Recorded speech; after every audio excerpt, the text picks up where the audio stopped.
at the Dinosaur Museum, Canberra.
The second name, Taurus, means bull.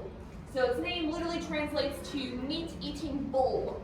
And it's called that due to its two horns on the top of its head. Now, Carnotaurus has the honor of being the only theropod ever discovered to have horns on its head. The rest of its body was quite unusual as well. It had a bit of a bony armor. Its arms were incredibly short, much smaller than T-Rex. But what made it a unique predator, though, were its legs. Those legs were full of muscle, and that allowed it to shoot off at incredibly fast speeds to chase any herbivore or prey that were nearby. However, because it was quite a large predator, it was unable to take any turns. So if it suddenly took the left while running, it would actually fall and stumble on the ground because of how heavy it was. So its only hope was to ambush some prey and run up to the prey and hope that it wouldn't take any turns whatsoever. Now, besides Carnotaurus, there were also other creatures that managed to get big throughout the Cretaceous period as well. And one of them in particular was this guy right here. So this is called Dinosuchus. Dinosuchus means terrible crocodile. But this guy is not in fact a crocodile. This is actually a relative of alligators. We know it's an alligator because its snout is flat and round, just like an alligator, whereas a saltwater crocodile, such as that guy right there, is pointy and more triangular. So if this guy were alive today, he would probably vary around this size, from the tip of his snout there, turned around with his body on the back wall, to where the end of that painting would be. It was a very big alligator. So big, in fact, it was hunting and eating dinosaurs, and was even competing with the T-Rex cousin as well, known as Albertosaurus. Which, if you have a look at this picture here, there's a little picture of an Albertosaurus right there. Now, with the Cretaceous period, there was a group of dinosaurs as well that also took on the Earth a lot more as well. And those are the Ceratopsians. The Ceratopsians are the horned dinosaurs, like Triceratops. But there are multiple other Ceratopsians that were quite unique in the Cretaceous period as well. One of them includes Pachyrhinosaurus, which is a bit more of a bulky dinosaur, but it was a very unique one, as this guy here actually lived in very cold parts of the Cretaceous period. So this is a good example of a polar dino. We also have Chasmosaurus, a very well-known relative of Ceratopsians, known as the opening lizard. And if you look underneath its legs there, back there is a Protoceratops. It was a very tiny ceratopsian that actually lived alongside the Velociraptor. In fact, there was a famous fossil discovered of a velociraptor and a protoceratops locked in combat when they died. We actually have a picture of it downstairs near the front, so if you want to have a little look at it, feel free to. Now, of course, towards the end of the Cretaceous period, there was one dinosaur in particular that stood out very well. Rapitar, which, fun fact, was not actually meant to be called Rapitar. It was Australopithecus. So Australopithecus is known as the Winston Southern Hunter. So this was the top predator in Australia around the Cretaceous period. So Australopithecus, despite being much smaller than T-Rex, it still was quite efficient with hunting. It had extremely sharp claws, which allowed it to shred apart its prey, and those teeth were extremely sharp, and allowed it to keep it in place while it was happening as well. Now we've managed to find at least the lower jaw, the arm, and a little bit of the leg and vertebrae for the Australopithecus. 25? Yes, we have discovered currently 25 dinosaurs in Australia. Not a lot compared to America, which has discovered 700 dinosaurs. And there's a reason why we've discovered very little dinosaurs in Australia. And one of the main reasons is a lot of the fossils and bones that we found on different animals are fragmented. So we don't find a whole bunch of like huge fossils that are like T-Rex where we can find like skull and everything. We only find little bits and pieces. So like say for example an arm, a jaw, maybe some teeth, or even like the occasional leg or vertebrae. So sometimes it's very hard to determine what type of dinosaur or creature it could be from because of those facts.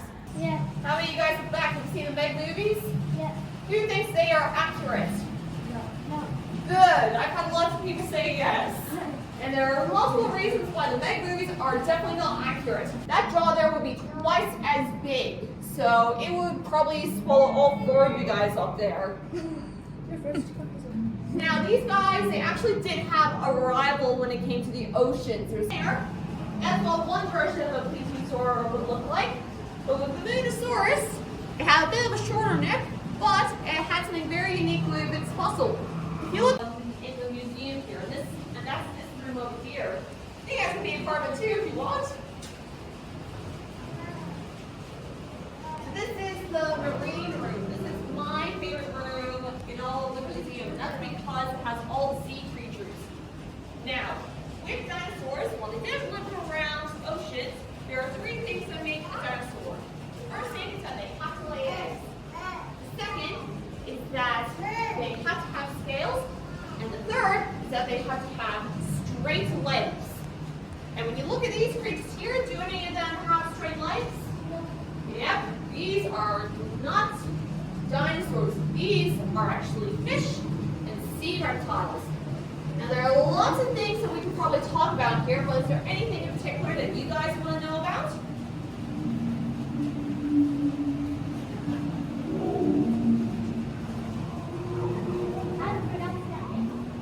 A Moonosaurus had an extremely unique set of the jaw. Basically, that jaw there could open up to a 90-degree angle, so it opens up wider than how we can open your mouth. Like have a little go trying to open your mouth. Well, or to the Jurassic period. Well, I'm going to introduce you to him. This is Allosaurus. So this is Dimetrodon. So Dimetrodon, believe it or not, is not a dinosaur. In fact, it's not actually a reptile. Do you know what it's actually related to? Chicken. Definitely not chicken. It's actually a relative of mammals. So that there is one of the earliest representations that we have for mammals. So Dimetrodon and other creatures similar to it, like Edaphosaurus, have a unique name known as reptile-like mammal. So to go extinct, even the ones that are underneath the ocean. And of course, the Triassic period came right after that, and the Triassic period didn't unfortunately end, but instead we had a new period that started to come around that time, and that of course is the Jurassic period. Now, I'm guessing that we've seen the movies, is that correct? Yeah. Now, who here thinks that they are accurate? Definitely not accurate. I can tell you that now. There's a lot of good reasons for that. So the first reason is there's hardly any Jurassic period animals in there. A lot of the creatures in there are actually from the Cretaceous period, including T-Rex, the Velociraptor, Spinosaurus, and even Triceratops. It really should just be called Cretaceous Park, not Jurassic Park. Another reason why it's inaccurate is that a lot of the dinosaurs in there are not quite accurate to their real fossil counterparts, particularly Velociraptor, as that guy is actually mainly really small and full of feathers, so not the size of a human like the ones you see in the movies. Now, with the Jurassic period, a group of animals known as sauropods started to take on the Earth a lot more. So these are giant long-necked dinosaurs, such as Brachiosaurus, like you mentioned. But there's a lot of other creatures from the Jurassic period that also were quite intriguing, such as this one right over here. So this here is the fossil of a Camarasaurus. So Camarasaurus in its translation means chambered lizard, and this is mainly due to the fact that sauropods have what is known as hollow bones. So it's the same as what birds have when they're able to fly. So with sauropods, those bones allow them to not only help carry all that extra weight, but allow them to breathe in oxygen a lot more easier as well. Now, I'm going to give you a quiz, and I'm going to let you guess how old this dinosaur was when he died. 10. Younger. 5. Younger. 1. Yes, that's a 2-year-old baby. And if you don't believe me, this here is the leg of an adult Camarasaurus, and this here is the adult skull of a Camarasaurus. So that there is a 2-year-old baby. And the reason why they grew up to be that big was due to the fact that it was constantly eating. They had a fast metabolism. I hope you enjoyed my videos, so please like, subscribe and share so you can watch more informative videos.